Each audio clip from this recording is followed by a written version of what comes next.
पुराणों के अनुसार समय 4 युगों में विभाजित है: सतयुग, त्रेतायुग, द्वापरयुग और कलियुग। इन युगों में सतयुग को सत्य, धर्म और सदाचार का युग कहा गया है, जबकि कलियुग को संघर्ष, भ्रम और अधर्म का युग माना जाता है। इन दोनों युगों की कहानी मानव स्वभाव के दो विपरीत रूपों को दर्शाती है। सतयुग में मनुष्य सत्यवादी, सरल और धर्मपरायण था। लोग लोभ, क्रोध और अहंकार से दूर रहते थे। राजा प्रजा की सेवा को अपना कर्तव्य मानते थे और न्याय बिना भेदभाव के होता था।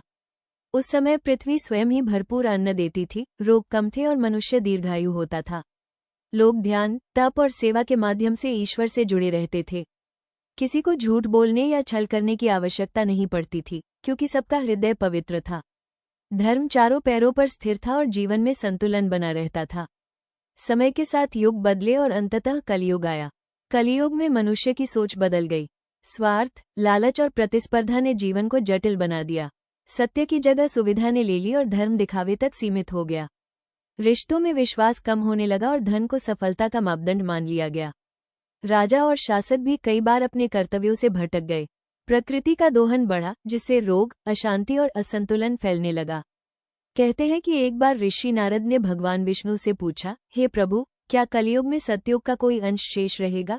भगवान विष्णु ने उत्तर दिया, हाँ, कलियुग में भी सतयुग जीवित रहेगा, उन लोगों के हृदय में जो सत्य, करुणा और सेवा का मार्ग चुनेंगे। ये सुनकर नारद प्रसन्न हुए। कलियुग की सबसे बड़ी विशेषता यह है कि यहाँ थोड़े से अच्छे कर्म का फल भी बहुत बड़ा होता है। जहाँ सतयुग में कठोर तपस्या से सिद्धि मिलती थी, वहीं कलियुग में सच्चे मन से किया गया नामस्मरण और सेवा भी मनुष्य को ऊंचा उठा सकती है। इसलिए कलियुग पूरी तरह अंधकार में नहीं है, यह मनुष्य को चुनने का अवसर देता है, अधर्म या धर्म का। इस प्रकार सतयुग हमें आदर्श दिखाता है और कलियुग हमें परीक्षा में डालता है। यदि कलियुग में रहते हुए भी मनुष्य सत्य, दया और ईमानदारी को अपनाए, तो वही उसके जीवन में सतयुग का निर्माण कर सकता है। पुराणों के अनुसार समय 4 युगों में विभाजित है: सतयुग, त्रेतायुग, द्वापरयुग और कलियुग। इन युगों में सतयुग को सत्य, धर्म और सदाचार का युग कहा गया है, जबकि कलियुग को संघर्ष, भ्रम और अधर्म का युग माना जाता है। इन दोनों युगों की कहानी मानव स्वभाव के दो विपरीत रूपों को दर्शाती है। सतयुग में मनुष्य सत्यवादी, सरल और धर्मपरायण था। लोग लोभ, क्रोध और अहंकार से दूर रहते थे। राजा प्रजा की सेवा को अपना कर्तव्य मानते थे और न्याय बिना भेदभाव के होता था।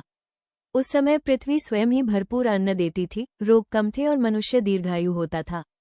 लोग ध्यान, तप और सेवा के माध्यम से ईश्वर से जुड़े रहते थे। किसी को झूठ बोलने या छल करने की आवश्यकता नहीं पड़ती थी, क्योंकि सबका हृदय पवित्र था। धर्म चारों पैरों पर स्थिर था और जीवन में संतुलन बना रहता था। समय के साथ युग बदले और अंततः कलियुग आया। कलियुग में मनुष्य की सोच बदल गई। स्वार्थ, लालच और प्रतिस्पर्धा ने जीवन को जटिल बना दिया। सत्य की जगह सुविधा ने ले ली और धर्म दिखावे तक सीमित हो गया। रिश्तों में विश्वास कम होने लगा और धन को सफलता का मापदंड मान लिया गया। राजा और शासक भी कई बार अपने कर्तव्यों से भटक गए। प्रकृति का दोहन बढ़ा, जिससे रोग, अशांति और असंतुलन फैलने लगा। कहते हैं कि एक बार ऋषि नारद ने भगवान विष्णु से पूछा, हे प्रभु, क्या कलियुग में सतयुग का कोई अंश शेष रहेगा?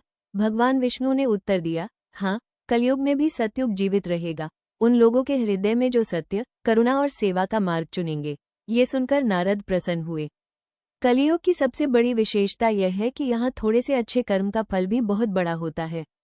जहाँ सतयुग में कठोर तपस्या से सिद्धि मिलती थी, वहीं कलियुग में सच्चे मन से किया गया नामस्मरण और सेवा भी मनुष्य को ऊंचा उठा सकती है। इसलिए कलियुग पूरी तरह अंधकार में नहीं है, यह मनुष्य को चुनने का अवसर देता है, अधर्म या धर्म का। इस प्रकार सतयुग हमें आदर्श दिखाता है और कलियुग हमें परीक्षा में डालता है।